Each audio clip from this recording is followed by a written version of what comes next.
দর্শক, আমি আজ আমার ছাদ বাগানের কিছু আখের গাছ লাগিয়েছিলাম। এই গাছটি সম্বন্ধে আপনাদের সাথে শেয়ার করতেছি। দেখুন, আখের গাছটি আমি 60টি আখ খেয়ে এবং আখের যে আগাটি নিয়ে এসে এখানে লাগিয়ে দিয়েছিলাম এই ব্যাগের মধ্যে।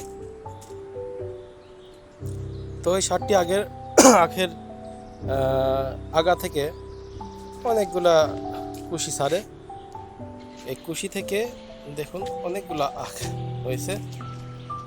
তো আখগুলা হয়তো কাটার সময় হয়ে গেছে, আমি কেটে ফেলবো।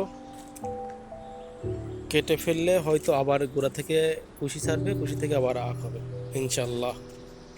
তো দেখুন, আখগুলো অনেক বড় হয়েছে, যথেষ্ট বড় হয়েছে।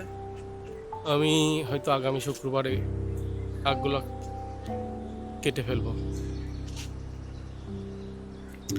তো বন্ধুরা, আপনারা ইচ্ছা করলে আপনার ছাদের উপরে এভাবে আখের গাছ লাগাইতে পারেন।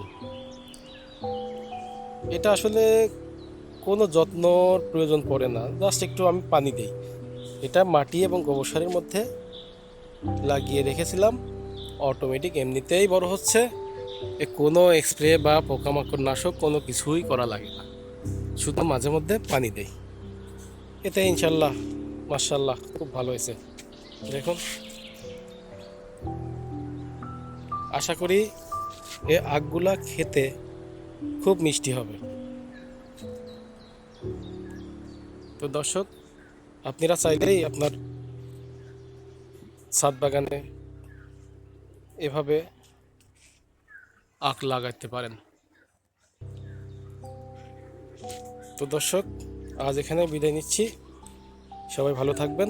আসসালামু আলাইকুম।